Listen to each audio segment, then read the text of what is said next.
Hello everyone. U P S C mind game ಚಾನಲ್ಗೆ ನಿಮಗೆಲ್ಲರಿಗೂ ಸ್ವಾಗತ. ಭೂಗೋಳಶಾಸ್ತ್ರ, ಜಿಯೋಗ್ರಫಿ ವಿಷಯದ ಬಗ್ಗೆ ನಾವು ನಿನ್ನೆಯಿಂದ ಅದರ ಬಗ್ಗೆ ತಿಳ್ಕೊಳ್ಳಿಕ್ಕೆ ಪ್ರಾರಂಭಿಸ್ತಾ ಇದ್ದೇವೆ. ಇವತ್ತು ಸಹ ಕೆಲವು ಪ್ರಾರಂಭಿಕ ಅಂಶಗಳನ್ನು ನಾವು ನೋಡಲಿಕ್ಕಿದ್ದೇವೆ. ಮೊದಲಿನ ಕೆಲವು ವಿಡಿಯೋಗಳಲ್ಲಿ ತುಂಬ ನಿಧಾನವಾಗಿ ಹೋಗ್ತಾ ಇದೆ ಅಂತ ಅನಿಸಬಹುದು, ಅಥವಾ ಯಾವುದೇ ಇಂಪಾರ್ಟೆಂಟ್ ವಿಷಯಗಳು ಇಲ್ಲ ಅಂತ ನಿಮ್ಗೆ ಅನಿಸಬಹುದು. ಆದರೆ ಒಂದು ವಿಷಯವನ್ನು ಕಲಿಬೇಕಾದ್ರೆ ಸಡನ್ನಾಗಿ ಎಕ್ಸಾಮ್ ದೃಷ್ಟಿಯಲ್ಲಿ ನೋಡೋಕ್ಕಿಂತ ಅದರ ಬ್ಯಾಕ್ಗ್ರೌಂಡನ್ನು ತಿಳ್ಕೊಂಡ್ರೆ ನಮಗೆ ಒಂದು ಥಾಟ್ ಪ್ರೊಸೆಸ್ ಬೆಳೀತಾ ಹೋಗುತ್ತೆ. ಲಾಜಿಕಲ್ಲಾಗಿ ಹೆಚ್ಚು ನಾವು ಥಿಂಕಿಂಗನ್ನು ಡೆವಲಪ್ ಮಾಡ್ಕೊಳ್ತಾ ಹೋಗ್ತೇವೆ. ಹಾಗಾಗಿ ಒಂದೇ ಸಾರಿ ಇಂಪಾರ್ಟೆಂಟ್ ಅಂಶಗಳನ್ನು ನೋಡೋದಕ್ಕಿಂತ ನಿಧಾನವಾಗಿ ವಿಷಯವನ್ನು ತಿಳ್ಕೊಳ್ತಾ, ನಾವು ತುಂಬ ಬೇರೆ ಬೇರೆ ವಿಷಯಗಳನ್ನು ಎಲ್ಲೆಲ್ಲೋ ಹೋಗ್ತಾ ಇಲ್ಲ, ಈ ವಿಷಯದ ಬಗ್ಗೆ ತಿಳ್ಕೊಳ್ತಾ ಇದ್ದೇವೆ. ಆದರೆ ಫೌಂಡೇಶನ್ ಸ್ಟ್ರಾಂಗ್ ಆಗಿರಬೇಕು ಅನ್ನುವಂಥ ಕಾರಣಕ್ಕೆ ಇವತ್ತು ಸಹ ಬೇಸಿಕ್ ಥಿಂಗ್ಸ್ಗಳನ್ನು ನೋಡ್ತಾ ಹೋಗೋಣ. ನಿನ್ನೆ ನಾವು ನೋಡಿದ್ದೇನಾಗಿತ್ತು, what is the importance of this subject. ಈ ವಿಷಯ ನಮ್ಗೆ ಯಾಕೆ ಬೇಕು? One thing is from exam point of view, ಪರೀಕ್ಷೆಗೆ ಯಾಕೆ ಬೇಕು ಅನ್ನೋದು ಒಂದು ಕಾರಣ. ಆದರೆ ಇನ್ನೊಂದು, where we are going to use this subject in various fields. ಈ ವಿಷಯವನ್ನು ಬೇರೆ ಬೇರೆ ಕ್ಷೇತ್ರಗಳಲ್ಲಿ ಹೇಗೆ ನಾವು ಬಳಸ್ಕೊಳ್ತೇವೆ ಅದನ್ನು ಸಹ ನಿನ್ನೆ ನೋಡಿದ್ವಿ. ಹೇಗೆ ಹಿಸ್ಟ್ರಿ, ಜಿಯೋಗ್ರಫಿ ಅನ್ನೋದು ಹೇಗೆ ಹಿಸ್ಟ್ರಿ, ಇಂಟರ್ನ್ಯಾಷನಲ್ ರಿಲೇಷನ್ ಮತ್ತು ಅದರ ಜೊತೆ ಪೊಲಿಟಿ, ಎಕಾನಮಿ ಎಲ್ಲ ಕ್ಷೇತ್ರಗಳಲ್ಲೂ ಹೇಗೆ ತನ್ನ ಪ್ರಭಾವವನ್ನು ಬೀರುತ್ತೆ, how it influence all other fields ಅನ್ನೋದನ್ನು ಸಹ ನಾವು ನಿನ್ನೆ ನೋಡಿದ್ವಿ. ಇವತ್ತು ನೋಡಿ, ಈ ಸಬ್ಜೆಕ್ಟ್ ಹೇಗೆ ಒರಿಜಿನ್ ಆಯಿತು ಅಂತಂದರೆ, ಹೇಗೆ ಈ ಒಂದು ವಿಷಯ ಮುನ್ನೆಲೆಗೆ ಬಂತು, ಹುಟ್ಕೊಳ್ತು. ಗ್ರೀಕ್ಸ್ ನಮ್ಮ ದೇಶದ ಹಲವಾರು ಪಾರಂಪರಿಕ ಜ್ಞಾನದಲ್ಲೂ ಸಹ ಜಿಯೋಗ್ರಫಿಯ ಬಗ್ಗೆ ಮೆನ್ಷನ್ ಮಾಡಿದ್ದಾರೆ. ಆದರೆ ಸಾಧಾರಣವಾಗಿ ಅರ್ಲಿಯೆಸ್ಟ್ ರೆಫರೆನ್ಸ್ ಅಂತ ಕನ್ಸಿಡರ್ ಮಾಡೋದು ಸಾಮಾನ್ಯವಾಗಿ ಎಲ್ಲ ಕರಿಕ್ಯುಲಮ್ಗಳಲ್ಲಿ, NCERTಗಳಲ್ಲಿ ಅವರು ಕೊಟ್ಟಿರುವಂಥ ಉದಾಹರಣೆಗಳು, ಓಮರ್ ಅವರೊಬ್ಬ ಗ್ರೀಕ್ ಪೊಯೆಟ್, ಅವರು ಬರೆದಿರುವಂಥ ಕೃತಿ ಇಲಿಯಡ್ ಮತ್ತು ಒಡಿಸಿ ಅಂತ. ಆ ಒಂದು ಕೃತಿಯಲ್ಲಿ ಬೇರೆ ಬೇರೆ ಪ್ಲೇಸ್ಗಳ ಬಗ್ಗೆ, ವಿಂಡ್ಗಳ ಬಗ್ಗೆ, ಲ್ಯಾಂಡ್ಸ್ಕೇಪ್ಗಳ ಬಗ್ಗೆ ಅವರು ಉದಾಹರಣೆಯನ್ನು ಕೊಟ್ಟಿದ್ದಾರೆ. ಅಂದರೆ ಅದನ್ನು ನಾವು ಅರ್ಲಿ ಡಿಸ್ಕ್ರಿಪ್ಟಿವ್ ಜಿಯೋಗ್ರಫಿ ಅಂತ ನಾವು ಕನ್ಸಿಡರ್ ಮಾಡಬಹುದು. ಅದೇನು ಸೈಂಟಿಫಿಕ್ ಆಗಿರಲಿಲ್ಲ. ಅಂದರೆ ಈಗ ಕೃತಿಯನ್ನು ಬರೆಯುವವರು ವೈಜ್ಞಾನಿಕ ದಾಖಲೆಗಳನ್ನು ಜಾಸ್ತಿ ಯೂಸ್ ಮಾಡೋದಿಲ್ಲ, ಆದರೆ ಅದರ ಒಂದು ಕಲ್ಪನೆ ಇತ್ತು ಆವಾಗ ಅಂತ ನಾವು ತಿಳ್ಕೊಳ್ಬಹುದು. ಇದಕ್ಕಿಂತ ಮೊದಲು ಅಂತಂದರೆ ಈಗ ಕೇವ್ ಪೇಂಟಿಂಗ್ಸ್ ಅಂತ ಕೇಳಿರಬಹುದು. ಈಗ ಗುಹೆಗಳಲ್ಲಿ ವರ್ಣಚಿತ್ರಗಳನ್ನ ಬಿಡಿಸ್ತಾ ಇದ್ರು, ಬೇರೆ ಬೇರೆ ರೀತಿಯ ಪೇಂಟಿಂಗ್ ಮಾಡ್ತಾಯಿದ್ರು ಅನ್ನೋದು ಅದು ಪ್ರೀ ಹಿಸ್ಟೋರಿಕ್ ಪೀರಿಯಡ್.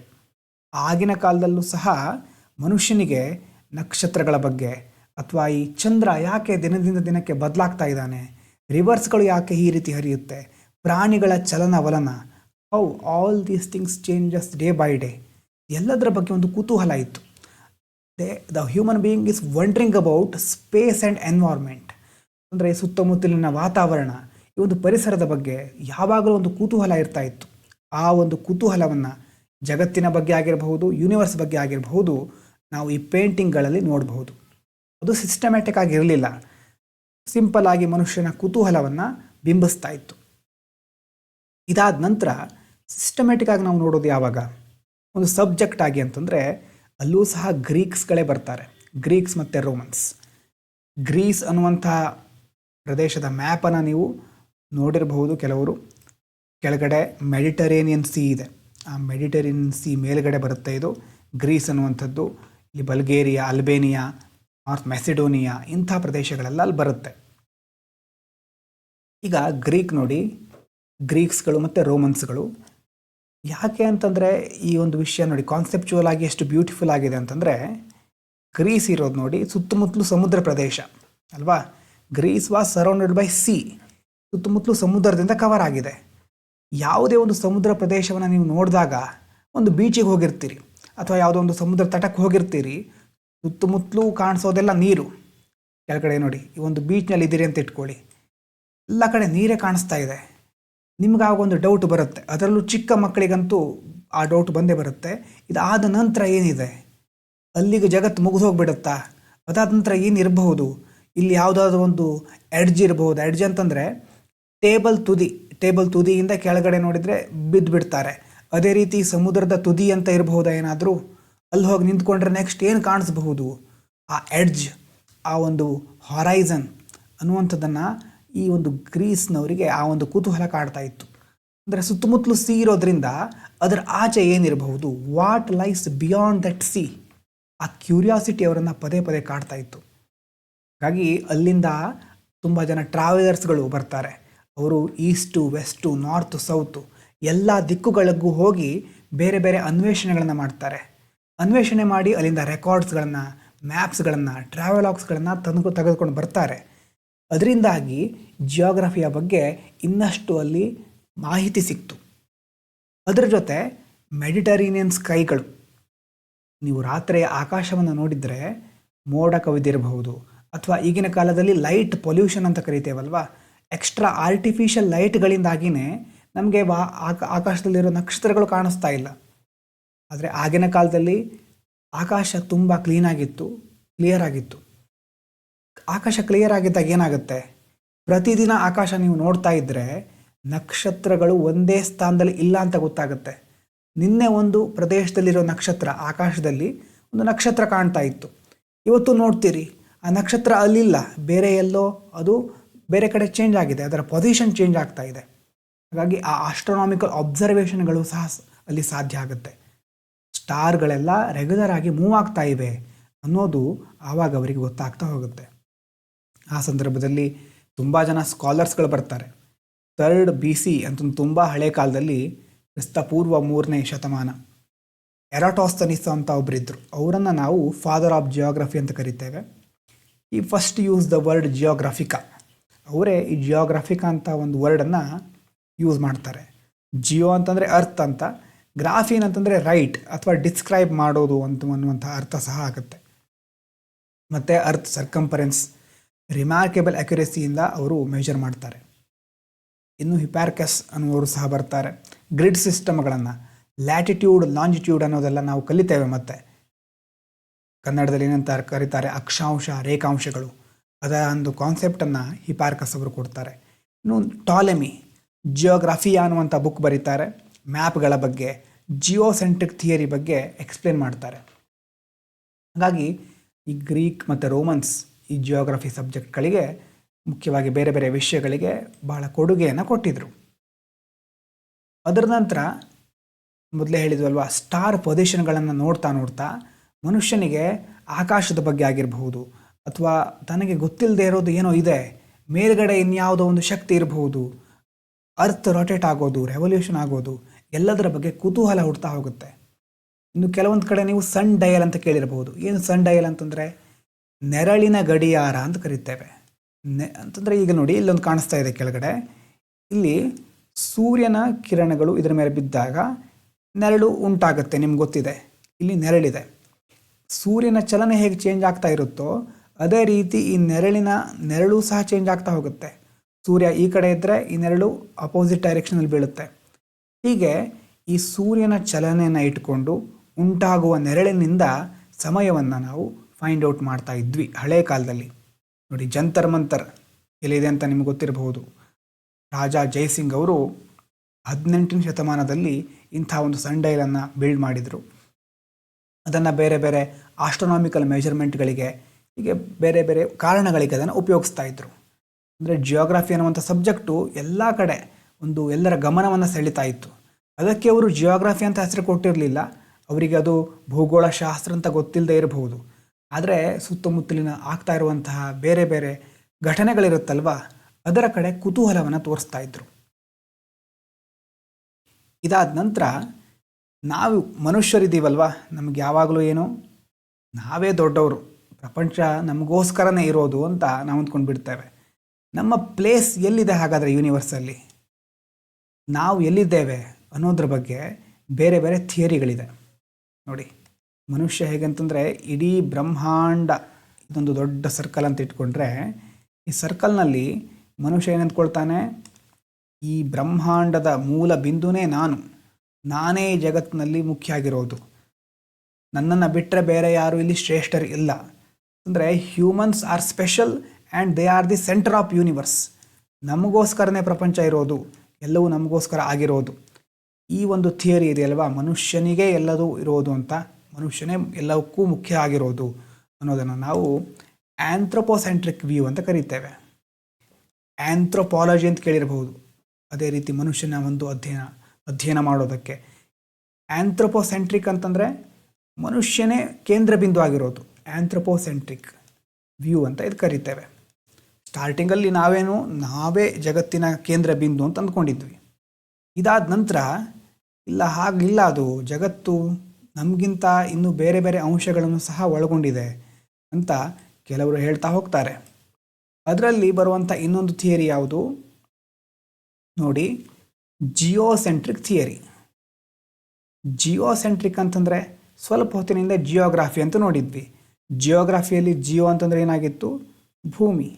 ಜಿಯೋಸೆಂಟ್ರಿಕ್ ಅಂತಂದರೆ ಏನಿರಬಹುದು, ಅರ್ತ್ ಸೆಂಟರ್ ಆಗಿರುತ್ತೆ ಅಂತಂದರೆ ಇಡೀ ಪ್ರಪಂಚ, ಬ್ರಹ್ಮಾಂಡ, solar system, everything is revolving around the earth. ನಮ್ಮ ಸುತ್ತಲೂ ಅಂತಂದರೆ ನಾವು ಅಂತಂದರೆ ಇಲ್ಲಿ ಭೂಮಿ ಸುತ್ತಲೇ ಪ್ರತಿಯೊಂದು ಸುತ್ತಾ ಇದೆ. Everything revolving around the earth. ಇದನ್ನು ಅರಿಸ್ಟಾಟಲ್ ಸಹ ಪ್ರಪೋಸ್ ಮಾಡ್ತಾರೆ. ಅದಾದ ನಂತರ ಟಾಲೆಮಿ ಇಬ್ಬರು ಇದನ್ನು ಪ್ರಪೋಸ್ ಮಾಡ್ತಾರೆ. They believe that there is a fixed center, earth is a fixed center, and sun, moon, planets, stars, everything else revolving around this earth. ಪ್ರತಿಯೊಂದು ಸಹ ಭೂಮಿಯ ಸುತ್ತಾ ಇದೆ ಅನ್ನೋದು ಅವರ ಕಲ್ಪನೆ ಆಗಿತ್ತು. ಇದಾದ ಮೇಲೆ ಇನ್ನೊಂದು ವ್ಯೂ ಪಾಯಿಂಟ್ ಇದೆ. ಏನಿರಬಹುದು, ನಿಮಗೆ ಆಲ್ರೆಡಿ ಅದನ್ನು ಕಲ್ಪನೆಗೆ ಬಂದಿರಬಹುದು ನಿಮಗೆ, ಹೀಲಿಯೋಸೆಂಟ್ರಿಕ್ ಥಿಯರಿ ಅಂತ. ಹೀಲಿಯೋಸೆಂಟ್ರಿಕ್ ಅಂತಂದರೆ, ಹೀಲಿಯೋ ಅಂತಂದರೆ ನನ್ನ ಪ್ರಕಾರ ಗ್ರೀಕಲ್ಲಿ ಅನಿಸುತ್ತೆ ಸನ್ ಅಂತಂದರೆ ಸೂರ್ಯನೇ ಜಗತ್ತಿನ ಕೇಂದ್ರ ಬಿಂದು. ಹೀಲಿಯೋಸೆಂಟ್ರಿಕ್ ಅಂತ ಕರಿತೇವೆ. ಹೀಲಿಯೋ ಅಂತಂದರೆ ಸನ್ ಸೆಂಟ್ರಿಕ್ ಥಿಯರಿ. ಆಮೇಲೆ ಅದನ್ನು ಎಷ್ಟೋ ವರ್ಷಗಳ ನಂತರ ಅದನ್ನು ಪ್ರಪೋಸ್ ಮಾಡ್ತಾರೆ. ಅರಿಸ್ಟಾರ್ಕಸ್ ಅನ್ನುವಂಥವರು ಸಹ ಪ್ರಪೋಸ್ ಮಾಡ್ತಾರೆ. ಮುಂದೆ ಕೊಪರ್ನಿಕಸ್ಸು, ಕೆಪ್ಲರ್, ಗ್ಯಾಲಿಲಿಯೋ, ಹಲವಾರು ಮುಂದೆ ಬೇರೆ ಬೇರೆ ಸ್ಕಾಲರ್ಗಳು ಇದನ್ನು ಪ್ರಪೋಸ್ ಮಾಡ್ತಾರೆ. ಇದರ ಪ್ರಕಾರ ನಿಮಗೆ ಗೊತ್ತಿದೆ, ಈಗೂ ಸಹ ನಾವು ಅದನ್ನು ಮುಂದುವರ್ಸ್ಕೊಂಡು ಬಂದಿದ್ದೇವೆ. ಸೂರ್ಯನ ಸುತ್ತ ಬೇರೆ ಬೇರೆ ಗ್ರಹಗಳು ತಿರುಗ್ತವೆ, ಸೂರ್ಯನೇ ಈ ಜಗತ್ತಿನ ಕೇಂದ್ರ ಬಿಂದು ಅನ್ನೋದು ಹೀಲಿಯೋಸೆಂಟ್ರಿಕ್ ಥಿಯರಿ ಹೇಳುತ್ತೆ. ಹಾಗಾಗಿ 3 ಥಿಯರಿ ನೋಡಿದ್ವಿ ಅಲ್ವಾ.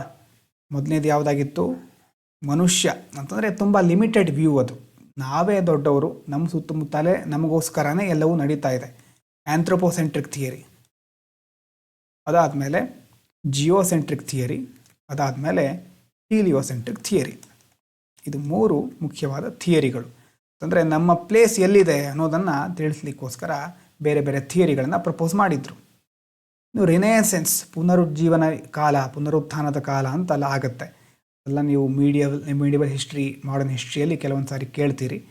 ಹಾಗೆ ಅಲ್ಲಿ ಕೊಪರ್ನಿಕಸ್ಸು ಮತ್ತು ಗ್ಯಾಲಿಲಿಯೋ, ಕೆಪ್ಲರ್ ಮುಂತಾದವರೆಲ್ಲ ಇದಕ್ಕೆ ಜಿಯೋಗ್ರಫಿಗೆ, ಆಸ್ಟ್ರೋನಾಮಿಗೆ ಒಂದು ಸ್ಟ್ರಾಂಗ್ ಫೌಂಡೇಶನನ್ನು ಹಾಕ್ತಾರೆ.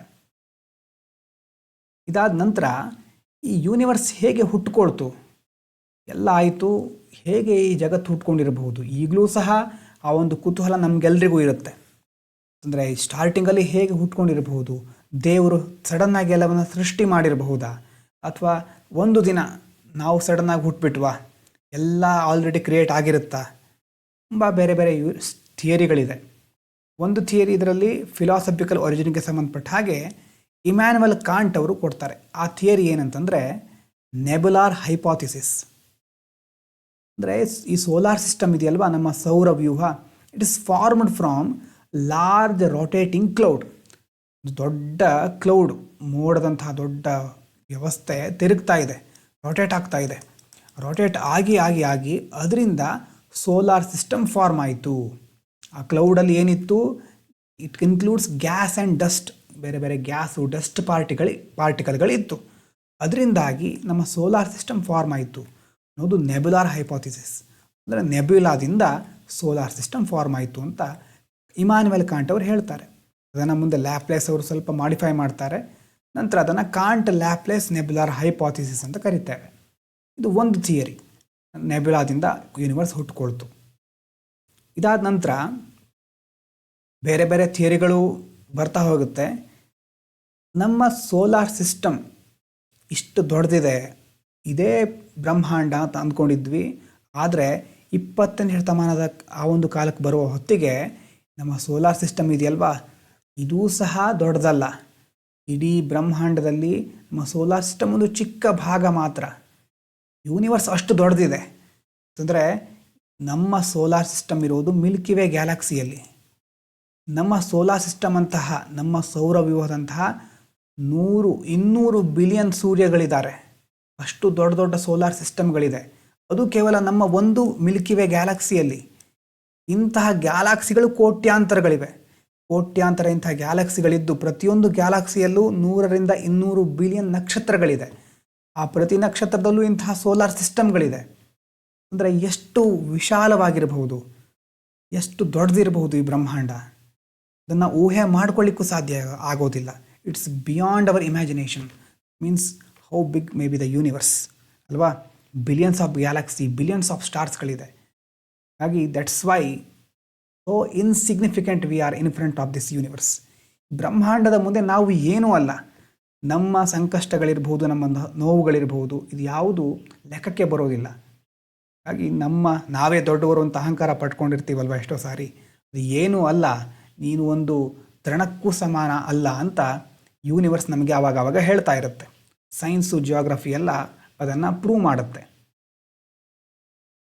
ಇನ್ನೊಂದು ಮುಖ್ಯವಾದ ವಿಷಯ ಒರಿಜಿನ್ ಆಫ್ ದಿ ಯೂನಿವರ್ಸ್ಗೆ ಸಂಬಂಧಪಟ್ಟ ಹಾಗೆ ಎಡ್ವಿನ್ ಹಬಲ್ಸ್ ಡಿಸ್ಕವರಿ. ಹಬಲ್ಸ್ ಥಿಯರಿ ಬಗ್ಗೆ ಕೇಳಿರ್ತೀರಿ ನೀವು. ಹಬಲ್ಸ್ ಟೆಲಿಸ್ಕೋಪ್ನ ಬಗ್ಗೆ ಸಹ ಕೇಳಿರ್ತೀರಿ.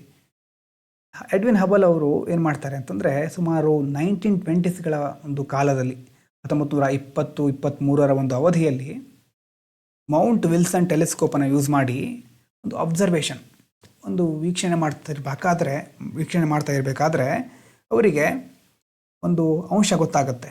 ಗ್ಯಾಲಕ್ಸಿಗಳೆಲ್ಲ ಇದೆಯಲ್ವಾ, ಅಥವಾ ಬೇರೆ ಬೇರೆ ಆಕಾಶಕಾಯಗಳು ಒಂದರಿಂದ ಇನ್ನೊಂದು ದೂರ ಹೋಗ್ತಾ ಇವೆ. The farther the galaxy faster it moves away. ನೋಡಿ, ಗ್ಯಾಲಕ್ಸಿಗಳು ಉದಾಹರಣೆಗೆ ಹೇಗೆ ಅದು ಉಂಟಾಗ್ತಾ ಇದೆ. ಈಗ ಮೊದಲು ಗ್ಯಾಲಕ್ಸಿಗಳು ಒಂದು 3-4 ಇತ್ತು ಅಂತ ಇಟ್ಕೊಳ್ಳಿ.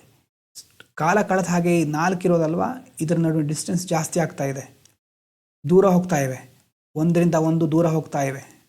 ಮೊದಲು ಇಷ್ಟು ಹತ್ತಿರ ಇತ್ತು ಪ್ರತಿಯೊಂದು, ಆಮೇಲೆ ದೂರ ಆಯಿತು, ಆಮೇಲೆ ಇನ್ನೂ ದೂರ ಆಗ್ತಾ ಇದೆ.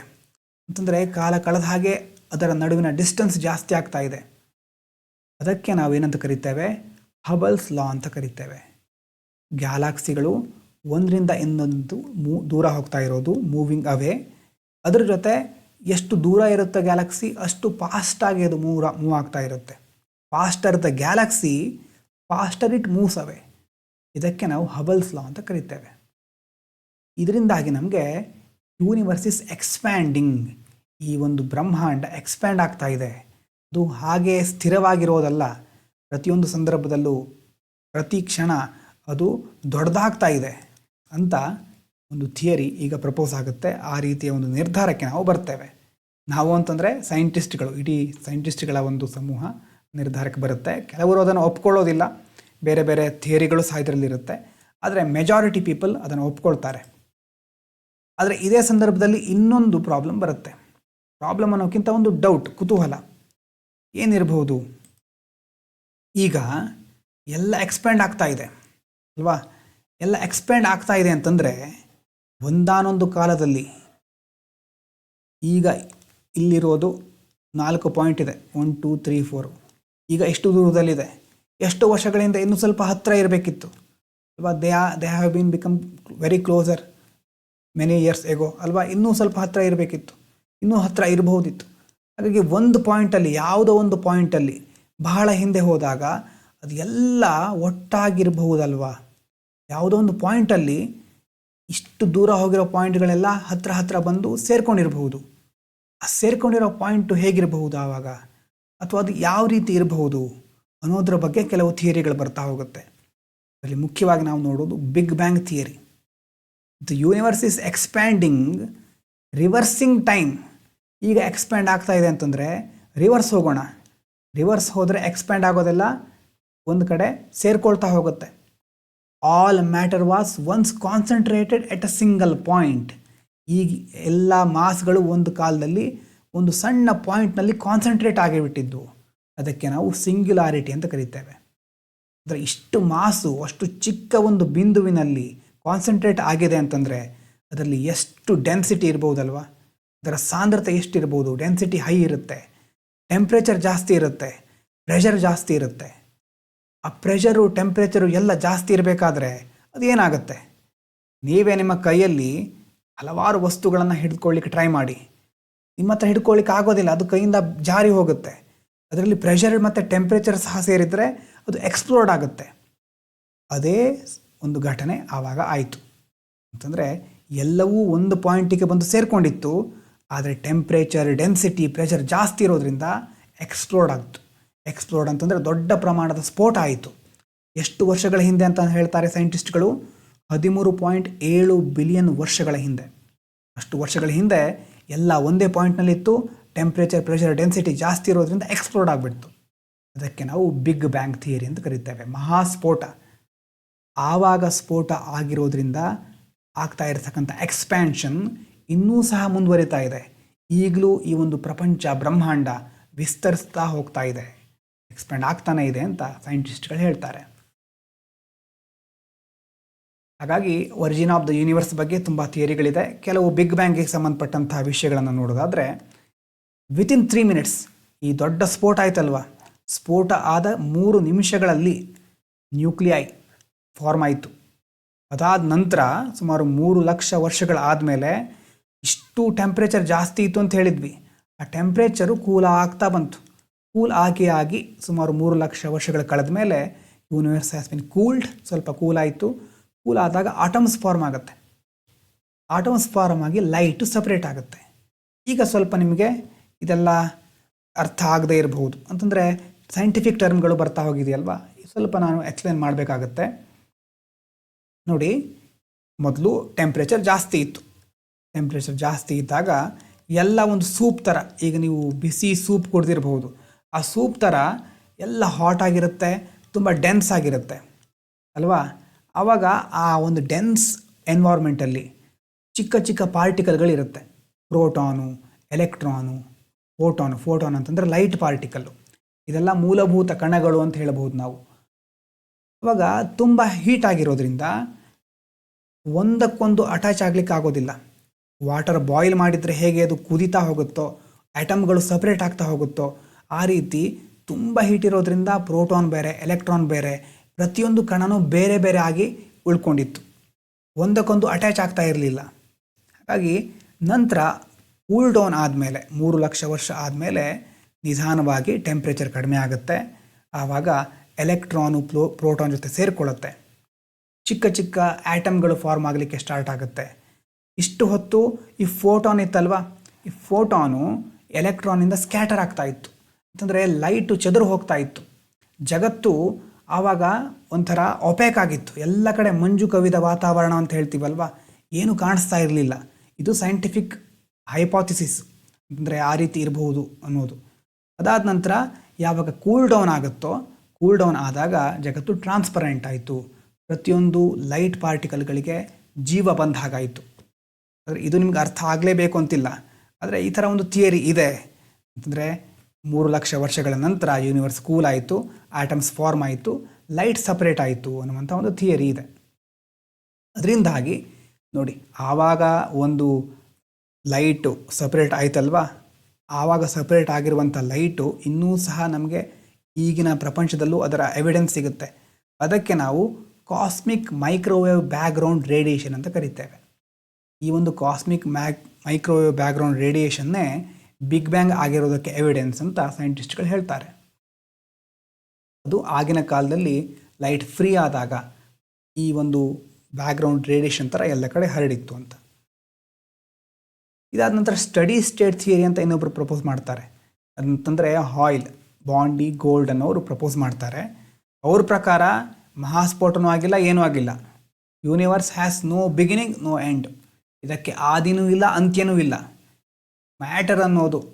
ಮ್ಯಾಟರ್ ಕಂಟಿನ್ಯೂಸ್ಲಿ ಕ್ರಿಯೇಟ್ ಆಗ್ತಾನೇ ಇರುತ್ತೆ ಅಂತ ಅವರು ಪ್ರಪೋಸ್ ಮಾಡ್ತಾರೆ. ಮತ್ತು ಈ ಕಾಸ್ಮಿಕ್ ಮೈಕ್ರೋವೇವ್ ಬ್ಯಾಕ್ಗ್ರೌಂಡ್ ರೇಡಿಯೇಷನ್ನೆಲ್ಲ ಅವರು ರಿಜೆಕ್ಟ್ ಮಾಡ್ತಾರೆ. ಅಂತಂದರೆ ಆವಾಗ ಅವರು ಅದನ್ನ ಅಂದ್ಕೊಂಡಿರಲಿಲ್ಲ. ಆಮೇಲೆ ಇದು CMBR ಬಂದ ಮೇಲೆ ಇವರ ಥಿಯರಿ ರಿಜೆಕ್ಟ್ ಆಗುತ್ತೆ. ಅಂತಂದರೆ ಇಲ್ಲಿ ನೋಡಿ, ಕರೆಕ್ಟಾಗಿ ಹೇಳ್ತೇನೆ ಇನ್ನೊಂದು ಸಾರಿ. ಸ್ಟಡಿ ಸ್ಟೇಟ್ ಥಿಯರಿ ಅಂತ ಏನಂತಂದರೆ, ಸ್ಟಡಿ ಆಗಿರೋದು ಎಲ್ಲ ಒಂದೇ ಥರ ಇರೋದು, ಸ್ಟಡಿ ಆಗಿರೋದು ಏನು ಬಿಗ್ ಬ್ಯಾಂಗು ಆಗಿಲ್ಲ, ಏನು ಸ್ಫೋಟ ಆಗಿಲ್ಲ, ಮ್ಯಾಟರ್ ಯಾವಾಗಲೂ ಕ್ರಿಯೇಟ್ ಆಗ್ತಾ ಇದೆ ಅನ್ನೋದು ಅವರ ವಾದ. CMBR ಬಗ್ಗೆ ನಮಗೆ ಯಾವಾಗ ಗೊತ್ತಾಯಿತೋ ನಾವು ಆವಾಗ ಇವತ್ತು ಥಿಯರಿನ ರಿಜೆಕ್ಟ್ ಮಾಡ್ತೇವೆ. ಹಾಗಾದರೆ ಏಜ್ ಆಫ್ ದಿ ಯೂನಿವರ್ಸ್ ಎಷ್ಟಿದು ಈಗ? 13.7 ಬಿಲಿಯನ್ ಇಯರ್ಸ್. ಇದನ್ನು ಬೇರೆ ಬೇರೆ ಡೇಟಾದ ಮೂಲಕ ಸೈಂಟಿಸ್ಟ್ಗಳು ಪ್ರೂವ್ ಮಾಡ್ತಾರೆ ಆ ಥರ. ಆದರೆ ನಮಗೆ ಎಕ್ಸಾಮ್ ಪರ್ಪಸ್ಸಿಗೆ ಯಾವ್ಯಾವ ಥಿಯರಿಗಳು ಅಂತ ನೋಡಿದ್ವಲ್ವ ಇಷ್ಟೊತ್ತು, ನೆನಪು ಮಾಡ್ಕೊಳ್ಳಿ. ಕಾಂಟ್ ಅವರಿಂದ ನೋಡ್ತಾ ಹೋದ್ವಿ. ಒಂದು ಸಾರಿ ಸ್ಟಾರ್ಟಿಂಗಿಂದ ನೋಡಿ. ಮೊದಲು ನೋಡಿದ್ದು ನಾವು ಫಸ್ಟು ಓಮರ್ನ ಒಂದು ಕೃತಿಯಲ್ಲಿ ಯೂನಿವರ್ಸ್ ಬಗ್ಗೆ, ಜಿಯೋಗ್ರಫಿ ಬಗ್ಗೆ ನೋಡಿದ್ದು. ಆವಾಗ ನಾವು ಜಿಯೋಗ್ರಫಿ ಪ್ಲೇಸಸ್ಗಳ ಬಗ್ಗೆ ಕೆಲವೊಂದು ಮೆನ್ಷನ್ ಮಾಡಿದ್ರು.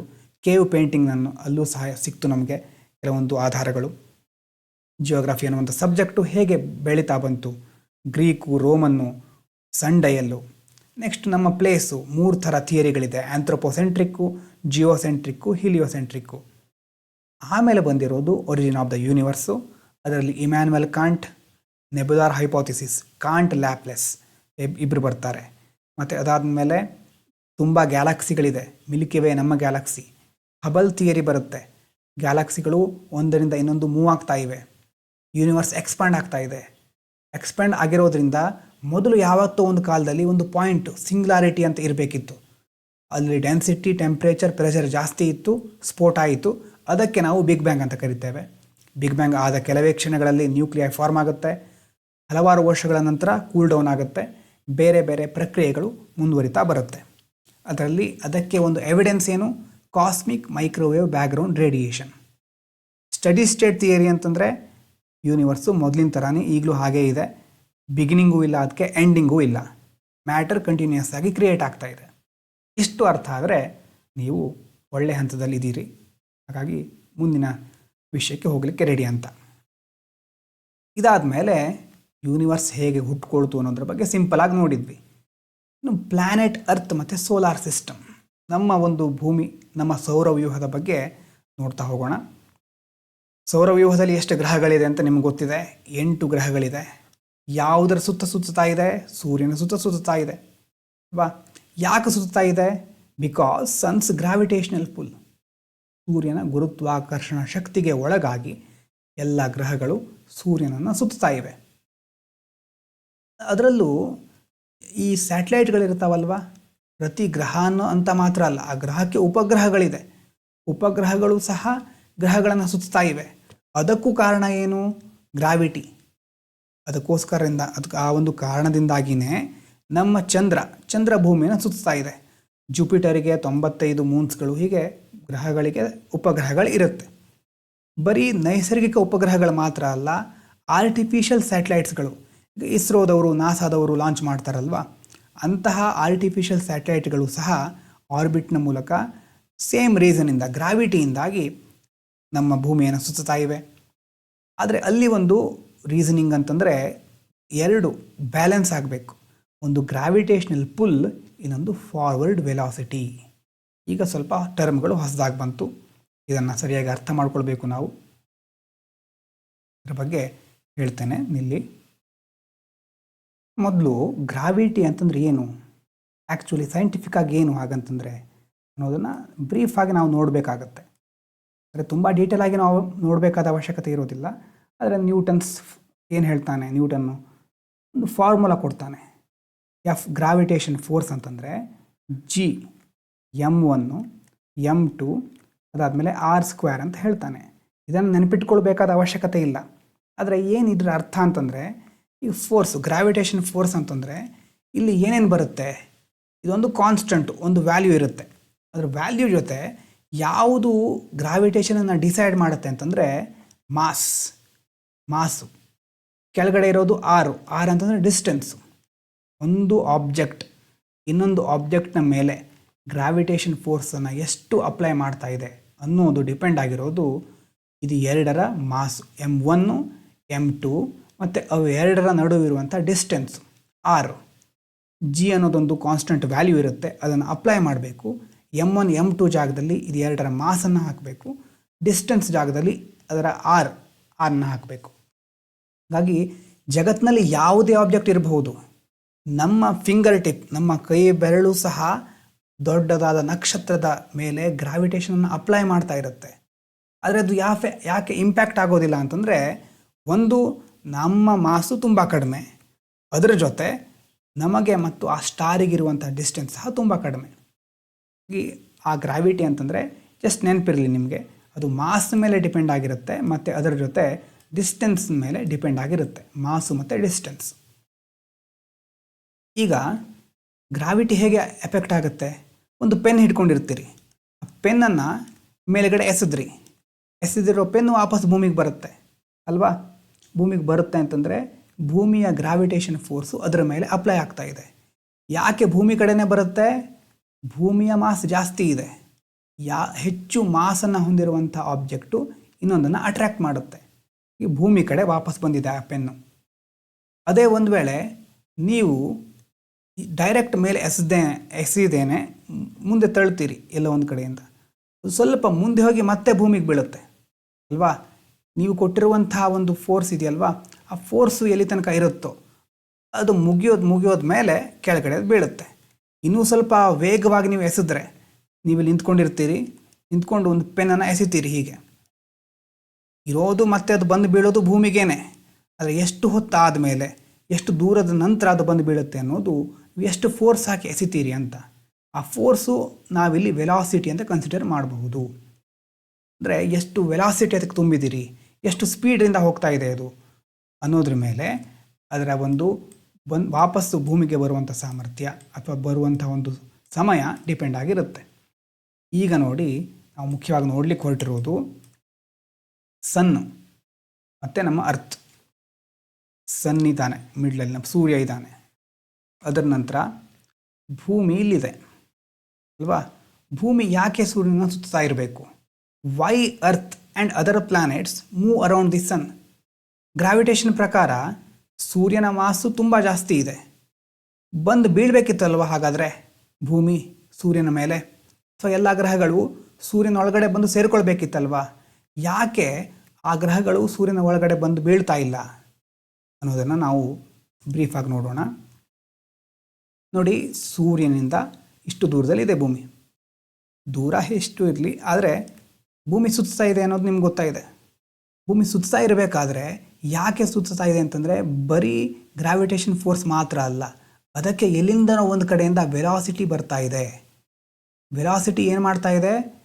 ಅವಾಗ ಹೇಳಿದಾಗೆ ನೀವು ಪೆನ್ನನ್ನು ದೂರ ಎಸಿತೀರಿ, ಅದೇ ರೀತಿ ಭೂಮಿಯನ್ನು ಸಹ ಯಾರೋ ತಳ್ತಾ ಇದ್ದಾರೆ. ತಳ್ತಾ ಇರೋ ಭೂಮಿ ಇಲ್ಲಿ ಬರ್ತಾ ಇಲ್ಲಿ ಬರುತ್ತೆ. ಇಲ್ಲಿ ಬಂದು ಮತ್ತೆ ಇಲ್ಲಿ ಬೀಳಬೇಕು ಅನ್ನುವಷ್ಟರಲ್ಲಿ ಮತ್ತೆ ಈ ಕಡೆಯಿಂದ ವೆಲಾಸಿಟಿ ಮುಂದುವರಿಸುತ್ತೆ, ಅದನ್ನು ಮತ್ತೆ ಬರುತ್ತೆ ಭೂಮಿ ಈ ಕಡೆ, ಇಲ್ಲಿ ಬರುತ್ತೆ ಭೂಮಿ. ಇಲ್ಲಿ ಬಂದಾಗಲೂ ಸಹ ವೆಲಾಸಿಟಿ ಮತ್ತೆ ಅಪ್ಲೈ ಆದಾಗ ಭೂಮಿ ಮತ್ತೆ ಚಲಿಸುತ್ತಾ ಹೋಗುತ್ತೆ. ಅಂತಂದರೆ ಈ ರೀತಿ ಹೋಗ್ತಾ ಭೂಮಿ ಯಾವತ್ತೂ ಸೂರ್ಯನೊಳಗಡೆ ಬೀಳೋದೇ ಇಲ್ಲ. ಯಾಕಂತಂದರೆ ಬರೀ ಗ್ರಾವಿಟೇಷನ್ ಮಾತ್ರ ಅಲ್ಲ, ಅದರ ಜೊತೆ ವೆಲಾಸಿಟಿ ಸಹ ಇದೆ ಇಲ್ಲಿ. ಹಾಗಾಗಿ ಪ್ರತಿ ಹಂತದಲ್ಲೂ ಭೂಮಿ ಯಾವ್ಯಾವಾಗ ಇಲ್ಲಿ ಬೀಳಬೇಕಾದ ಪರಿಸ್ಥಿತಿ ಬರುತ್ತೋ ಅದರಲ್ಲಿ ಬೀಳದೆ ಇರೋ ರೀತಿ ವೆಲಾಸಿಟಿ ನೋಡ್ಕೊಳ್ಳುತ್ತೆ. ಹಾಗಾದರೆ ಆ ವೆಲಾಸಿಟಿ ಎಲ್ಲಿಂದ ಬಂತು ಅಲ್ವಾ? ವೆಲಾಸಿಟಿ ಯಾರು ಕೊಟ್ಟರು ಭೂಮಿಗೆ? ಯಾರು ಕೊಟ್ಟರು ಅಂತ ಸೈಂಟಿಸ್ಟ್ಗಳು ಹೇಳೋದು ಏನಂತಂದರೆ, ನಮ್ಮ ಬಿಗ್ ಬ್ಯಾಂಗು ಯೂನಿವರ್ಸ್ ಎಲ್ಲ ಸ್ಟಾರ್ಟ್ ಆಯ್ತಲ್ವ, ಸ್ಟಾರ್ಟಿಂಗಲ್ಲಿ ಆಗಿನ ಕಾಲದಿಂದಾನೇ ಎಲ್ಲ ಒಂದು ಆಬ್ಜೆಕ್ಟ್ಗಳಿಗೆ, ಇಂತಹ ಮ್ಯಾಸಿವ್ ಆಬ್ಜೆಕ್ಟ್ಗಳಿಗೆ ಒಂದು ಆ್ಯಂಗ್ಯುಲರ್ ಮೊಮೆಂಟಮ್ ಅಂತ ಒಂದು ಶಬ್ದವನ್ನು ಹೇಳ್ತಾರೆ. ಆಗಲಿಂದಾನೇ ಒಂದು ಆ್ಯಂಗ್ಯುಲರ್ ಮೊಮೆಂಟಮ್ ಇತ್ತು. ಆ ಮೊಮೆಂಟಮ್ಮಿಂದಾಗಿ ಈ ಒಂದು ಗ್ರಹಗಳು, ಬೇರೆ ಬೇರೆ ರೀತಿಯ ಆಬ್ಜೆಕ್ಟ್ಗಳು ವೆಲಾಸಿಟಿಯನ್ನು ಪಡ್ಕೊಂಡಿವೆ ಅನ್ನೋದು ಸೈಂಟಿಸ್ಟ್ಗಳ ಒಂದು ಥಿಯರಿ. ಹಾಗಾಗಿ ಭೂಮಿಗೆ ವೆಲಾಸಿಟಿ ಇದೆ. ಆ ವೆಲಾಸಿಟಿ ಇರೋದ್ರಿಂದ ಸೂರ್ಯನ ಒಳಗಡೆ ಅದು ಸೇರಿಕೊಳ್ತಾ ಇಲ್ಲ. ಅಷ್ಟು ಈಗ ಸದ್ಯಕ್ಕೆ ಗೊತ್ತಿದ್ರೆ ಸಾಕು. ಅಂತಂದರೆ ವೆಲಾಸಿಟಿ ಮತ್ತು ಗ್ರಾವಿಟಿ ಎರಡೂ ಸಹ ಬ್ಯಾಲೆನ್ಸ್ ಆಗ್ತಾ ಹೋಗ್ತಾ ಇದೆ. ಹಾಗಾಗಿ ಸೂರ್ಯನ ಸುತ್ತ ಎಲ್ಲ ಗ್ರಹಗಳು ಸುತ್ತುತ್ತಾ ಇವೆ. ಸೂರ್ಯನ ಮಾಸ್ ಜಾಸ್ತಿ ಇದ್ದರೂ ಸೂರ್ಯನ ಒಳಗಡೆ ಬಂದು ಬೀಳ್ತಾ ಇಲ್ಲ. ಇಲ್ಲೂ ಸಹ ಅದೇ ಹೇಳಿದ್ದು, ಅಂತಂದರೆ every object in the universe attracts every other object with a force proportional to their masses and inversely proportional to the square of the distance between them. Mass m1 m2 square distance ಗೊತ್ತಿರಬಹುದು ನಿಮಗೆ. ಈಗ ನಮ್ಮ finger ಸಹ ಸ್ಟಾರನ್ನ attract ಮಾಡುತ್ತೆ. ಅಂದರೆ force ಬಹಳ ಸಣ್ಣದು, ಯಾಕಂತಂದರೆ mass of your finger is very small and star is very far. ಆ ನಕ್ಷತ್ರ ಇರೋದು ತುಂಬ ದೂರದಲ್ಲಿ, ನಮ್ಮ ಫಿಂಗರ್ ಮಾಸ್ ಸಹ ತುಂಬ ಕಡಿಮೆ ಇದೆ. ಹಾಗೆ ಅದನ್ನು ನೆನಪಿಟ್ಕೊಳ್ಳಿ. ಯಾಕೆ ಅರ್ಥು ಸೂರ್ಯನ ಸುತ್ತ ಸುತ್ತುತ್ತೆ ಅಂತ ಇಲ್ಲೂ ಸಹ ಹೇಳಿದ್ದೇನೆ. ಯಾಕಂತಂದರೆ ಒಂದು ವೆಲಾಸಿಟಿ, ಇನ್ನೊಂದು ಗ್ರಾವಿಟಿ. ಗ್ರಾವಿಟಿ ಪುಲ್ ಮಾಡ್ತಾ ಇರುತ್ತೆ, ಆದರೆ ವೆಲಾಸಿಟಿ ಮುಂದೆ ತಳ್ಳುತ್ತಾ ಇರುತ್ತೆ. ಅದಾದ ನಂತರ ನಮ್ಮ ಪ್ಲ್ಯಾನೆಟ್ ಅರ್ತಿನ ಶೇಪ್ ಯಾವ ಥರ ಇದೆ. ಅರ್ತು ಪರ್ಫೆಕ್ಟ್ ಸ್ಪಿಯರ್ ಅಲ್ಲ. ಪರ್ಫೆಕ್ಟ್ ಸ್ಪಿಯರ್ ಅಂತಂದರೆ ಗೋಳಾಕಾರ ಅಂತ ಕರಿತೀವಲ್ವ, ಆ ಥರ ಗೋಳಾಕಾರದಲ್ಲಿಲ್ಲ ಅರ್ತು. ಅದಕ್ಕೆ ಕೆಲವೊಂದು ಬಲ್ಜಸ್ ಅಂತಂದರೆ ರೊಟೇಷನ್ ಆಗ್ತಾ ಆಗ್ತಾ ಇಕ್ವೇಟರು ಹಂತದಲ್ಲಿ, ಇಲ್ಲಿ ನೋಡಿ ಇಲ್ಲೊಂದು ಇಮೇಜ್ ಇದೆ, ಕಾಣಿಸ್ತಾ ಇರ್ಬೋದು ನಿಮಗೆ. ಪರ್ಫೆಕ್ಟ್ ಸ್ಪಿಯರ್ ಅಂತಂದರೆ ಒಳಗಡೆ ಕಾಣಿಸೋದು ರೆಡ್ ಲೈನು. ಆದರೆ ಇಲ್ಲಿ ನೋಡಿ ಈ ಥರ ಸ್ವಲ್ಪ ಉಬ್ಕೊಂಡಿದೆ, ಇದರಲ್ಲಿ ಇಕ್ವೇಟರ್ ಭಾಗದಲ್ಲಿ ಸ್ವಲ್ಪ ಉಬ್ಕೊಂಡಿದೆ ಅರ್ತ್. ಹಾಗಾಗಿ ಆ ಉಬ್ಕೊಂಡಿರೋದ್ರಿಂದ ಅದು ಪರ್ಫೆಕ್ಟ್ ಸ್ಪಿಯರ್ ಆಗಿರೋದಿಲ್ಲ. ಅದಕ್ಕೆ ಕಾರಣ ಏನಂತಂದರೆ ಬಲ್ಜ್ ಆಗಿರೋದ್ರಿಂದ ಆ ಇಕ್ವೇಟರ್ ಮತ್ತು ಪೋಲ್ಗಳಲ್ಲಿ ಫ್ಲ್ಯಾಟ್ ಆಗಿಬಿಟ್ಟಿದೆ. ಇಲ್ಲಿ ಆಲ್ಮೋಸ್ಟ್ ಫ್ಲ್ಯಾಟ್ ಆಗಿದೆ, ಕೆಳಗಡೆ ನಾರ್ತ್ ಪೋಲು ಸೌತ್ ಪೋಲಲ್ಲಿ ಇಕ್ವೇಟರ್ ಹತ್ರ ಬಲ್ಜ್ ಇದೆ. ಅದಕ್ಕೆ ನಾವು ಒಬ್ಲೇಟ್ ಸ್ಪೆರಾಯ್ಡ್ ಅಂತ ಕರಿತೇವೆ ಅರ್ಥನ್ನು. ಅಂತಂದರೆ ಇದರ ಅರ್ಥ ಈ ಥರ ಜಿಯಾಯ್ಡ್ ಅಂತ ಸಹ ಹೇಳ್ತೇವೆ. ಈ ಥರ ಬಲ್ಜ್ ಆಗಿರೋದಕ್ಕೆ, ಪೋಲ್ಗಳಲ್ಲಿ ಸ್ವಲ್ಪ ಫ್ಲ್ಯಾಟ್ ಆಗಿರುವಂಥ ಒಂದು ಶೇಪಿಗೆ ಒಬ್ಲೇಟ್ ಸ್ಪಿರಾಯ್ಡ್ ಅಥವಾ ಜಿಯಾಯ್ಡ್ ಅಂತ ಕರಿತೇವೆ. ಜಿಯಾಯ್ಡ್ ಅಂತ ಅರ್ತ್ ಲೇಕ್ ಶೇಪ್ ಅಂತ ಸಹ ಕರಿತಾ ಹೋಗ್ತಾರೆ ಸೈಂಟಿಸ್ಟ್ಗಳು. ಒಂದು ಸಾರಿ ಅರ್ತಿಗೆ ಈ ಒಂದು ಜಿಯಾಯ್ಡ್ ಅಂತ ಹೆಸರು ಕೊಟ್ಟ ಮೇಲೆ ಬೇರೆ ಬೇರೆ ಸಂದರ್ಭದಲ್ಲಿ ಅದನ್ನು ಯೂಸ್ ಮಾಡ್ತಾ ಹೋಗ್ತಾರೆ. ಅರ್ತಿನ ಶೇಪು ಈ ರೀತಿ ಇದೆ. ಇದಾದ ನಂತರ ಮುಂದಿನ ಒಂದು ವಿಷಯ ನಾವು ಯಾವ್ದು ನೋಡಬೇಕಂತಂದರೆ ಅರ್ತಿನ ಆಕ್ಸಿಸ್ ಯಾವ ಥರ ಟಿಲ್ಟ್ ಆಗಿದೆ, ಹಾರಿಜಾಂಟಲಿ ಯಾವ ಥರ ಇದೆ, ವರ್ಟಿಕಲ್ ಆಗಿ ಯಾವ ಥರ ಇದೆ, ಮತ್ತು ಯಾಕೆ ಟಿಲ್ಟ್ ಆಯಿತು ಅಲ್ವಾ. ಟಿಲ್ಟ್ ಆಗೋದ್ರ ಹಿಂದೆ ಒಂದು ಕುತೂಹಲಕಾರಿ ಅಂಶ ಇದೆ. ಒಂದಾನೊಂದು ಕಾಲದಲ್ಲಿ ಯಾವ ಘಟನೆ ನಡೆಯಿತು, ಸಿಂಪಲ್ ಆಗಿರಬಹುದಿತ್ತು ಅಲ್ವಾ, ರೌಂಡ್ ಆಗಿರಬಹುದಿತ್ತು ಅರ್ತು. ಆದರೆ ಯಾಕೆ ಟಿಲ್ಟ್ ಆಯಿತು ಅರ್ತು. ಟಿಲ್ಟ್ ಅಂತಂದರೆ ಓರೆ ಆಗಿರೋದು. ನಾರ್ಮಲ್ಲು ರೌಂಡ್ ಆಗಿರಬಹುದಿತ್ತಲ್ವಾ, ಯಾಕೆ ಓರೆ ಆಗಿಬಿಟ್ಟಿದೆ. ಅರ್ಥಿನ ಒಂದು ಶೇಪ್ ಯಾಕೆ ಈ ರೀತಿ ಆಗಿಬಿಟ್ಟಿದೆ, ಯಾಕೆ ಬಾಕ್ಕೊಂಡಿದೆ ಅರ್ತು. ಇದರ ಬಗ್ಗೆ ಡೀಟೇಲ್ ಆಗಿ ಮುಂದಿನ ವಿಡಿಯೋದಲ್ಲಿ ಡಿಸ್ಕಸ್ ಮಾಡೋಣ. ಇವತ್ತು ಹೇಳಿದ ಅಂಶಗಳು ನಿಮಗೆ ಅರ್ಥ ಆಗಿರ್ಬೋದು ಅಂದ್ಕೊಳ್ತೇನೆ. ಸ್ವಲ್ಪ ಟೆಕ್ನಿಕಲ್ ಟರ್ಮ್ಗಳಿದೆ, ಹಾಗಾಗಿ ಒಂದೇ ಸಾರಿ ಅರ್ಥ ಆಗದೇ ಇದ್ದರೂ ನಿಧಾನವಾಗಿ ನೋಡಿ. ಎಕ್ಸಾಮ್ ಪರ್ಪಸ್ಸಿಗೆ ಬಹಳ ಇಂಪಾರ್ಟೆಂಟ್ ಪಾಯಿಂಟ್ಸ್ಗಳು ಅಂತ ಅಲ್ಲ ಇದೆಲ್ಲ. ಮುಖ್ಯವಾಗಿ ನಾನು ಇಂಪಾರ್ಟೆಂಟ್ ಅಂತ ಹೇಳುವುದು ಸ್ಟಾರ್ಟಿಂಗಿಂದ ನೋಡೋದು ಯಾವುದು ಅಂತಂದರೆ ಈ ಥಿಯರೀಸ್ಗಳ ಬಗ್ಗೆ ಅರ್ಲಿಯೆಸ್ಟ್ ರೆಫರೆನ್ಸ್ಗಳು ಬೇಕಾಗಿಲ್ಲ. ಅದರ ಬಗ್ಗೆ ನಿಮಗೆ ಆಲ್ರೆಡಿ ಒಂದು ಕುತೂಹಲಕಾರಿ ಅಂಶಗಳು ಅಂತ ನಿಮ್ಗೆ ಗೊತ್ತಿರಬಹುದು. ಗ್ರೀಸ್ ಅಂತ ಸುತ್ತಮುತ್ತ ಸಮುದ್ರ ಇತ್ತು, ಸಮುದ್ರದ ಆಚೆ ಏನಿತ್ತು ಅಂತ ಅವ್ರಿಗೆ ಕುತೂಹಲ ಇತ್ತು, ಅದರಿಂದಾಗಿ ಎಕ್ಸ್ಪ್ಲೋರ್ ಮಾಡ್ತಾ ಹೋದರು ಗ್ರೀಕ್ಸ್ ಮತ್ತು ರೋಮನ್ಸು. ಸನ್ ಡಯಲ್ ಅಂತಂದರೆ ನೆರಳಿನ ಗಡಿಯಾರ. ಅದಾದ ನಂತರ ನಾವು ಮೊದಲು ಆ್ಯಂಥ್ರೋಪೋಸೆಂಟ್ರಿಕ್ ವ್ಯೂ ಇಟ್ಕೊಂಡಿದ್ವಿ, ಅದಾದಮೇಲೆ ಜಿಯೋಸೆಂಟ್ರಿಕ್ ವ್ಯೂ ಬಂತು, ಹೀಲಿಯೋಸೆಂಟ್ರಿಕ್ ಥಿಯರಿ ಬಂತು. ಇಲ್ಲಿ ಕೆಲವೊಂದು ಥಿಯರಿಗಳ ಬಗ್ಗೆ ಯಾರು ಯಾವುದನ್ನು ಪ್ರಪೋಸ್ ಮಾಡಿದ್ರು. ಇಮ್ಯಾನ್ಯುಯಲ್ ಕಾಂಟು ಮತ್ತು ಲ್ಯಾಪ್ಲೇಸ್ ಪ್ರಪೋಸ್ ಮಾಡಿದ್ದು ನೆಬುಲಾರ್ ಹೈಪೋಥಿಸಿಸು. ಇದಾದ ನಂತರ ನಮ್ಮ ಸೋಲಾರ್ ಸಿಸ್ಟಮ್ಮು ಇರೋದು ಮಿಲ್ಕಿ ವೇ ಗ್ಯಾಲಕ್ಸಿಯಲ್ಲಿ. ಹಬಲ್ಸ್ ಡಿಸ್ಕವರಿ ಏನು ಹೇಳುತ್ತೆ, ಗ್ಯಾಲಕ್ಸಿಗಳು ಮೂವ್ ಆಗ್ತಾ ಇವೆ ಮತ್ತು ಎಷ್ಟು ದೂರ ಇರ್ತಾರೋ farther the galaxy faster it moves away. ಇದು ನಾವು ನೆನಪಿಟ್ಕೊಳ್ಬೇಕಾಗಿರೋದು. ಇದಾದ ನಂತರ ಬಿಗ್ ಬ್ಯಾಂಗ್ ಥಿಯರಿ ಏನು ಹೇಳುತ್ತೆ, ಎಕ್ಸ್ಪ್ಯಾಂಡ್ ಆಗ್ತಾ ಇದೆ ಅಂತಂದರೆ ಒಂದು ಕಾಲದಲ್ಲಿ ಸಿಂಗ್ಯುಲಾರಿಟಿ ಪಾಯಿಂಟ್ ಇರಬೇಕಾಗಿತ್ತು. ಆ ಪಾಯಿಂಟ್ನಲ್ಲಿ ಹೇಗಿರುತ್ತೆ ಹಾಗಾದರೆ ಡೆನ್ಸಿಟಿ, ಟೆಂಪ್ರೇಚರು, ಪ್ರೆಷರು ಜಾಸ್ತಿ ಇತ್ತು, ಅದರಿಂದಾಗಿ ಸ್ಫೋಟ ಆಗುತ್ತೆ. ಸ್ಫೋಟ ಆದಮೇಲೆ ಮತ್ತೆ ಹೊಸದಾಗಿ ಯೂನಿವರ್ಸ್ ಕ್ರಿಯೇಟ್ ಆಗ್ತಾ ಹೋಗುತ್ತೆ. ಒರಿಜಿನ್ ಆಫ್ ದಿ ಯೂನಿವರ್ಸ್ ಬಗ್ಗೆ ನೋಡಿದ್ವಿ. ಡೀಟೇಲ್ ಆಗಿ ಪ್ರತಿಯೊಂದು ಸಹ ಇಲ್ಲಿ ಇಂಪಾರ್ಟೆಂಟ್ ಅಲ್ಲ. ಯಾವ ನಿಮಿಷದಲ್ಲಿ ಏನು ಕ್ರಿಯೇಟ್ ಆಯಿತು ಅನ್ನೋಕ್ಕಿಂತ ಬಿಗ್ ಬ್ಯಾಂಗ್ ಥಿಯರಿ ಯಾವ ರೀತಿ ಇತ್ತು, ಅದಕ್ಕೆ ಎವಿಡೆನ್ಸ್ ಏನು, CMBR ಇದು ನೆನಪಿಟ್ಕೊಳ್ಳಿ, ಕಾಸ್ಮಿಕ್ ಮೈಕ್ರೋವೇವ್ ಬ್ಯಾಕ್ಗ್ರೌಂಡ್ ರೇಡಿಯೇಷನ್ ಅನ್ನೋದು ಇದಕ್ಕೆ ಎವಿಡೆನ್ಸ್. ಮತ್ತು ಪ್ಲ್ಯಾನೆಟ್ ಅರ್ತ್ ಸೋಲಾರ್ ಸಿಸ್ಟಮ್ ಇದರ ಬಗ್ಗೆ ನಾವು ನೋಡಿದ್ವಿ. ಭೂಮಿ ಹೇಗೆ ಸೂರ್ಯನ ಸುತ್ತಾ ಇದೆ ಮತ್ತು ಅದರ ಜೊತೆ ಯಾಕೆ ಸೂರ್ಯನ ಒಂದು ಗ್ರಾವಿಟೇಷನ್ ಪುಲ್ಗೆ ಒಳಗಾಗ್ತಾ ಇಲ್ಲ, ವೆಲಾಸಿಟಿ ಇರೋದಕ್ಕೆ ಕಾರಣ ಏನು, ಆ್ಯಂಗ್ಯುಲರ್ ಮೊಮೆಂಟಮ್ ಅದಕ್ಕೆ ಇದೆ ಸ್ಟಾರ್ಟಿಂಗಿಂದಾನೆ ಅನ್ನೋದನ್ನು ನೋಡಿದ್ವಿ. ವೆಲಾಸಿಟಿ ಮತ್ತು ಗ್ರಾವಿಟಿ ಇರೋದ್ರಿಂದ ಅರ್ತ್ ಮತ್ತು ಬೇರೆ ಪ್ಲ್ಯಾನೆಟ್ಗಳು ಸೂರ್ಯನ ಸುತ್ತಾ ಇವೆ ಅನ್ನೋದನ್ನು ನಾವು ನೋಡಿದ್ವಿ. ಶೇಪ್ ಆಫ್ ದಿ ಅರ್ತ್ ನೋಡಿದ್ವಿ. ಪರ್ಫೆಕ್ಟ್ ಸ್ಪಿಯರ್ ಅಲ್ಲ ಅದು, ಅದಕ್ಕೆ ಆಬ್ಲೇಟ್ ಸ್ಪೆರಾಯ್ಡ್ ಅಂತ ಕರಿತೇವೆ, ಜಿಯಾಯ್ಡ್ ಅಂತ ಟೆಕ್ನಿಕಲಾಗಿ ಕರಿತೇವೆ. ನಾಳೆ ಪ್ಲ್ಯಾನೆಟ್ ಅರ್ತ್ ಅದರ ಆಕ್ಸಿಸ್ ಬಗ್ಗೆ ನೋಡೋಣ. ಆದರೆ ಒಂದು ವಿಷಯ ನಿಮಗೆ ಕುತೂಹಲಕಾರಿಯಾಗಿರೋದನ್ನು ಹೇಳಬೇಕು. ಈಗ ಎಕ್ಸ್ಪ್ಯಾಂಡ್ ಆಗ್ತಾ ಇದೆ ಯೂನಿವರ್ಸ್ ಅಲ್ವಾ? ಯೂನಿವರ್ಸ್ ಎಕ್ಸ್ಪ್ಯಾಂಡ್ ಆಗ್ತಾ ಇರಬೇಕಾದ್ರೆ ಮುಂದೆ ಯಾವತ್ತೋ ಒಂದಿನ ಎಕ್ಸ್ಪ್ಯಾಂಡ್ ಆಗೋದು ನಿಂತು ಹೋಗಲ್ವಾ? ಹಾಗಾದರೆ ಯಾವಾಗಲೂ ಎಕ್ಸ್ಪ್ಯಾಂಡ್ ಆಗ್ತಾನೆ ಇರುತ್ತಾ ಅಂತ ಸೈಂಟಿಸ್ಟ್ಗಳು ಚರ್ಚೆ ಮಾಡ್ತಾ ಇರ್ತಾರೆ. ಆದರೆ ಅವ್ರ ಪ್ರಕಾರ ಒಂದು ಆಸಿಲೇಟಿಂಗ್ ಯೂನಿವರ್ಸ್ ಥಿಯರಿ ಅಂತಿದೆ. ಆಸಿಲೇಟಿಂಗ್ ಯೂನಿವರ್ಸ್ ಥಿಯರಿ ಅದರ ಪ್ರಕಾರ ಏನು ಅಂತಂದರೆ, ಯಾವತ್ತೋ ಒಂದಿನ ಮುಂದೆ ಎಕ್ಸ್ಪ್ಯಾಂಡ್ ಆಗೋದು ನಿಂತು ಹೋಗ್ಬಿಡುತ್ತೆ. ಎಕ್ಸ್ಪ್ಯಾಂಡ್ ಆಗಲಿಕ್ಕೆ ಕಾರಣ ಒಂದು ಡಾರ್ಕ್ ಎನರ್ಜಿ ಅಂತ ಹೇಳ್ತಾರೆ. ಆ ಡಾರ್ಕ್ ಎನರ್ಜಿಯಿಂದ ಈ ಬ್ರಹ್ಮಾಂಡ ಎಕ್ಸ್ಪ್ಯಾಂಡ್ ಆಗ್ತಾ ಇದೆ. ಮುಂದೆ ಒಂದು ದಿನ ಈ ಎನರ್ಜಿ ಖಾಲಿ ಆಗುತ್ತೆ. ಖಾಲಿ ಆದಾಗ ಎಕ್ಸ್ಪ್ಯಾಂಡ್ ಆಗೋದು ನಿಂತು ಹೋಗುತ್ತೆ. ಅವಾಗೇನಾಗುತ್ತೆ ಹಾಗಾದರೆ? ಆಗ ಗ್ರಾವಿಟಿ ಆಟ ಶುರುವಾಗುತ್ತೆ. ಎಲ್ಲ ಎಕ್ಸ್ಪ್ಯಾಂಡ್ ಆಗ್ತಾ ಇತ್ತಲ್ವಾ, ಎಕ್ಸ್ಪ್ಯಾಂಡ್ ಆಗೋದು ನಿಂತು ಹೋಯಿತು. ಗ್ರಾವಿಟಿ ನಿಧಾನವಾಗಿ ಒಂದೊಂದನ್ನು ಸೆಳ್ಕೊಳ್ಳಿಕ್ಕೆ ಪ್ರಾರಂಭ ಮಾಡುತ್ತೆ. ಮತ್ತೆ ಎಲ್ಲ ವಾಪಸ್ಸು ರಿವರ್ಸ್ ಆಗ್ತಾ ಹೋಗುತ್ತೆ. ರಿವರ್ಸ್ ಆಗಿ ಮತ್ತೆ ಸಿಂಗ್ಯುಲಾರಿಟಿ ಪಾಯಿಂಟ್ ಕ್ರಿಯೇಟ್ ಆಗುತ್ತೆ. ಸಿಂಗ್ಯುಲಾರಿಟಿ ಪಾಯಿಂಟಲ್ಲಿ ಡೆನ್ಸಿಟಿ ಜಾಸ್ತಿ ಇರುತ್ತೆ, ಟೆಂಪ್ರೇಚರ್ ಜಾಸ್ತಿ ಇರುತ್ತೆ, ಪ್ರೆಷರ್ ಜಾಸ್ತಿ ಇರುತ್ತೆ. ಅದನ್ನು ತಡ್ಕೊಳ್ಳಿಕ್ಕಾಗಲ್ಲ, ಮತ್ತೆ ಸ್ಫೋಟ ಆಗುತ್ತೆ. ಈ ಒಂದು ಆಸಿಲೇಷನ್, ಈ ಒಂದು ಸೈಕಲ್ ಮತ್ತೆ ಮುಂದುವರಿತಾನೆ ಹೋಗುತ್ತೆ. ನಮ್ಮ ಸಾವು ನೋವಿನ ಚಕ್ರ ಅಂತ ಕೆಲವೊಂದು ಕಡೆ ಹೇಳ್ತೀವಲ್ವಾ, ಡೆತ್ ಆ್ಯಂಡ್ ಲೈಫ್ ಸೈಕಲ್. ಅದೇ ರೀತಿ ಯೂನಿವರ್ಸು ಸಹ ಹಾಗೆ ಆಗುತ್ತೆ ಅನ್ನೋದನ್ನು ಸೈಂಟಿಸ್ಟ್ಗಳು ಹೇಳ್ತಾ ಇರ್ತಾರೆ.